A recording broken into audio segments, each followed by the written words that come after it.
के पावन पवित्र दिन की आप सभी को शुभकामनाएं। करवा कैसे फेरे जाते हैं, करवा में क्या भरें, कथा कैसे सुने और साथ ही सास की थाली, चंद्रमा के पूजन और पति पूजन की संपूर्ण विधि इस वीडियो में है। ध्यान से सुनिएगा जी, अंत तक बने रहिएगा। शुभ मुहूर्त इत्यादि भी इस वीडियो में जानेंगे। आरंभ करते हैं। जैसे कि करवा चौथ का पहले से अगर पोस्टर है, नहीं तो नया लेकर आएँ। इस तरह से चुन्नी उस पर लगा लें। जिस स्थान पर भी पूजा करें उस स्थान को थोड़ा सा जल इत्यादि छिड़क कर साफ सुथरे कपड़े से जो है उस स्थान को पोंछ लें। आप भी 16 श्रृंगार कर लें। साथ के साथ जहाँ पर भी आपने पूजा चौकी बिछाई है उसके ऊपर लाल या पीला रंग का कपड़ा रख लीजिएगा, तभी पूजा संपूर्ण और सरल और श्रेष्ठ होती है। अपनी सास अगर सुहागिन है या घर की नंद या जेठानी है तो उनके लिए इस तरह से साड़ी, सूट अपनी इच्छा शक्ति अनुसार पैसे, उसमें सुहाग की जो भी सामग्री उन्हें देना चाहते हैं वह आप सभी उनके लिए इस तरह से रख लीजिएगा। आप इस तरह से जो चीनी का एक पात्र आता है जिसे करवा कहा जाता है, या मिट्टी के करवे में भी अगर उनको भर कर देती हैं तो दे सकते हैं, नहीं तो किसी कटोरे में भी आप दे दीजिएगा। इस तरह से इसे पूजा स्थल पर रख लेंगे तो बाद में इसे कलप लेंगे। अब करवे कितने लेने हैं? करवे कई लोग दोनों मिट्टी के नए लेकर आते हैं, कई लोग चीनी का जो सफ़ेद रंग का होता है एक वह लेकर आते हैं, और एक घर पर ही तांबे या स्टील का जो है रखा हुआ होता है वह मायके की तरफ से आता है। आप अपनी इच्छा अनुसार ले सकते हैं। हर साल एक नया करवा लेकर आइएगा। दोनों मिट्टी के भी ला सकते हैं, इच्छा आपकी है। इससे पहले मैंने कलश स्थापन कैसे किया जाता है इसका वीडियो प्रसारित किया है, कृपया उसे भी आप देखिएगा। उसमें मैंने कलश स्थापन वाली वीडियो शेयर की है। अभी आवश्यक नहीं है कि आप सभी इसमें कलश स्थापन करें, परंतु फिर भी आप करना चाहते हैं तो एक में आप जो है जो करवा है तो उसमें एक में जल भर लीजिए, और जो चंद्रमा को अर्घ्य दिया जाएगा उस करवे में आप इस तरह से सीख रख लीजिए। कुप्पी वाला मुख जो है वह माता की तरफ होना चाहिए इस तरह से। दूसरे वाले में आप ड्राई फ्रूट भर सकते हैं, गुलगुले भर सकते हैं। साथ के साथ आप सभी इसमें जो है जो मिठाई इत्यादि है वह भी भर सकते हैं। एक चौथ माता के निमित्त हमारे यहाँ निकाला जाता है, यह रखा जाता है। बाद में या तो इसको अपनी सास को दे दिया जाता है, नंद को दे दिया जाता है, या दान करने के लिए भी आप दे सकते हैं। इसके ऊपर कई लोग दीपक लगाते हैं, वह लगा सकते हैं। कोई फल रख सकते हैं या मिठाई इत्यादि भी रख सकते हैं, इच्छा आपकी है। साथ ही सिंदूर इत्यादि यहाँ पर रख लेंगे। साथ ही जो आपका करवा है अर्थात छन्नी इत्यादि है उसे भी पूजा स्थल पर रख लेंगे तो अच्छा रहेगा। सभी पूजनीय इस दिन वस्तु है। अब किसी भी पूजा में सबसे पहले आप जो है जो बाज़ार से लाई हुई चीज़ें हैं उन पर जल के छींटे दे देंगे, ताकि आपकी जो चीज़ें हैं वह पूर्ण रूप से शुद्ध हो जाएं। अब आप सभी जो है इन कार्यों को करते हुए प्रभु के नाम मंत्र का निरंतर जाप करें। पूर्व या उत्तर दिशा की ओर आपका मुख होना चाहिए, इस बात का ध्यान रखें। और निरंतर जो है आप सभी अगर साथ में पूजा कर रहे हैं तो अत्यधिक शुभ है, नहीं तो अकेले इस तरह से पूजा करें। हमेशा यह पूजा सुबह साधारण की जाती है, परंतु शाम के समय यह पूजा जो प्रदोष काल होता है अर्थात शाम के समय एक साथ जो है कई लोग करते हैं, या घर पर शाम के समय अधिकतर लोग पूजा करते हैं। सबसे पहले दीपक एक प्रज्वलित कर लेंगे। दीपक के नीचे गेहूं या चावल का आसन दे देंगे। सभी चीज़ों में मैंने देखा होगा आपने सभी चीज़ें रख रखी हैं। अब आप सभी जो है सबसे पहले अपने दाहिने हाथ में थोड़ा सा गेहूँ या चावल लेकर थोड़ा सा आप जो है अपना नाम गोत्र बोलकर आज संकल्प लेते हैं तो अत्यधिक शुभ माना जाता है। कई लोग नहीं लेते हैं, कोई दिक्कत की बात नहीं, नहीं जानते तो कोई दिक्कत नहीं।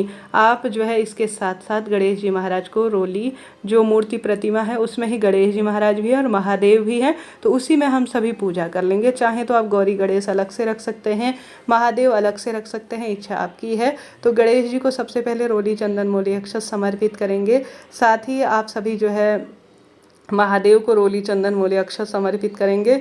जो पोस्टर है उसमें विराजमान सभी देवी देवताओं को, सूरज देवता, चंद्र देवता इत्यादि को हम सभी रोली चंदन मोली अक्षत सभी चीज़ें समर्पित करेंगे। साथ ही जिससे हम चंद्रमा को अर्घ देंगे उसमें 13 टिक्की हम सभी लगा लेंगे। अगर आपके यहाँ 13 नहीं लगाई जाती तो 1-2 भी लगा सकते हैं। और जो है दीपक में भी हम दीप देवता हैं रोली चंदन मोली छिड़केंगे। साथ के साथ जो हमारा दूसरा करवा है उस पर भी यही प्रक्रिया करेंगे। गणेश जी महाराज के निमित्त फूल पत्ती और सभी देवी देवताओं के लिए फूल पत्ती, दूर्वा, यज्ञोपवीत और सुपारी लाए हैं तो वह आप सभी चीज़ें समर्पित करें। मेरे थोड़ा क्षेत्र में फूल इत्यादि कम ही मिल पाते हैं और सूख भी जल्दी जाते हैं, तो यह मैंने फूल पत्तियाँ ली हैं। जो है जैसा है प्रभु का दिया है उन्हें ही समर्पित है। वस्त्र रूपी कलावा समर्पित करेंगे और साथ के साथ आप इस दिन कोई ना कोई वस्तु दान जरूर करें। दान हमारी पूजा पाठ को संपन्न बनाता है, श्रेष्ठ बनाता है। तो एक ब्लाउज पीस मैंने पीले रंग का लिया है। इस दिन गेहूं का दान किया जाता है। गेहूं की महत्वता इस व्रत में ज़्यादा है, तो गेहूं ले लेंगे, एक ब्लाउज का पीस, मेहंदी, कुल 5 चीज़ें भी दान कर लेंगे कुछ दक्षिणा रखकर। तो पहले इसे चौथ माता के निमित्त रखेंगे, बाद में इसे दान के लिए आप दे दीजिएगा। इस तरह से करवा चौथ व्रत की यह पूजा होती है। अब इसके बाद बारी आती है भोग लगाने की। तो सभी देवी देवताओं को हम भोग लगा देंगे। जो भी आपके पास है, जो आप इस समय बना पाए हैं, वह सभी चीज़ें हम भगवान जी को भोग लगा देंगे। इसके बाद माता गौरा को हम सभी सिंदूर लगाएंगे। अब आप सभी जो है व्रत की कथा सुनेंगे। कैसे कथा सुनी जाती है? अपने हाथ में थोड़ा गेहूं के दाने लेंगे और साथ के साथ गेहूं के दाने से गणेश जी और चौथ माता की कथा सुनी जाती है। हमने भोग लगाया है तो जल भी उन्हें समर्पित करेंगे माता रानी को, या आप जल का लोटा भी रख सकते हैं यहाँ पर, नहीं तो इस तरह से जल भी समर्पित किया जा सकता है।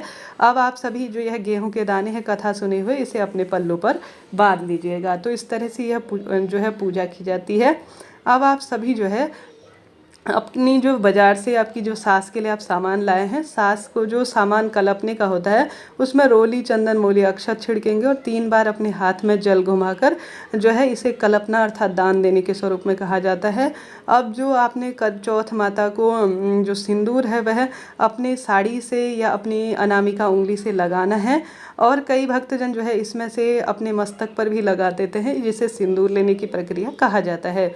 अब जो इसे जो करवा होता है उसे कैसे फेरा जाता है? सबसे पहले अकेले हैं तो इसे जो है आप सभी को इस तरह से अपने हाथों को क्रॉस कर लेना है और गौरा माता से कहना है, सुहाग दे मैया, सुहाग दे मैया, सुहाग दे मैया, सुहाग ले मैया, सुहाग दे मैया, सुहाग ले मैया, इस तरह से कहना है। और अंत में गौरा माता का जो करवा है वह आपके पास आ जाएगा, उससे आप चंद्र देवता को अर्घ दे दीजिएगा। इस तरह से जो है यह अर्घ जो करवा फेरने की विधि होती है वह होती है। लास्ट में हम सभी जो है एक कपूर प्रज्वलित कर लेंगे। दीपक तो हमारा प्रज्वलित हो ही रखा है, चाहे तो एक और दीपक और एक कपूर प्रज्वलित कर सभी देवी देवताओं की विधि विधान से आरती करेंगे। और भूल चूक के लिए सही जो है हमारी पूजा में, उसके लिए हम क्षमा प्रार्थी होंगे। चंद्रमा को अर्घ कैसे दिया जाता है, पति पूजन कैसे किया जाता है, इसका पूरा वीडियो मैंने पहले ही प्रसारित कर दिया है। फिर भी आपको मैं डेमो करके उसमें दिखाया है, यहाँ पर और बता दूँ। आप सभी को जो है चंद्र देवता को कच्चे दूध मिश्रित जल से अर्घ देना है। जो अपने गेहूं सुने हैं, गेहूं लिए हैं दाने, जो भगवान जी की कथा सुनते समय उनसे अर्घ देना है। और चंद्रमा को रोली, चंदन, मोली समर्पित करना है। और पति को जो है तिलक इत्यादि लगाकर उनके चरण स्पर्श कर कर उनके हाथ में कलावा बांधकर वह आपको कुछ उपहार दें। उनके हाथ से आप पानी पीजिए और अपने व्रत को खोल लीजिए। 3 बार जल जो है हमने जो दीपक प्रज्वलित किया है उसके ऊपर से उतारा कर लेंगे। इस तरह से जो है आप सभी को यह करवा चौथ व्रत की संपूर्ण पूजा विधि करनी है। अब जानते हैं करवा चौथ व्रत के शुभ मुहूर्त के बारे में। करवा चौथ व्रत में चंद्रमा को अर्घ देने का जो समय होगा, चंद्र उदय का समय होगा, वह 8:15 के आसपास होगा। इसके बाद ही आप अपने व्रत को खोलिएगा, 8:15 के बाद। ठीक है जी, यह बात हो गई। थोड़ा बहुत आगे पीछे हो सकता है, क्षेत्र के अनुसार थोड़ा चंद्रमा देर से दिखे। पूजा का शुभ मुहूर्त बात करें तो शाम के समय ही अधिकतर यह पूजा की जाती है। तो 5:46 से 7:09 के आसपास रहने वाली है। बात कर लेते हैं 20 तारीख को अभिजीत मुहूर्त की।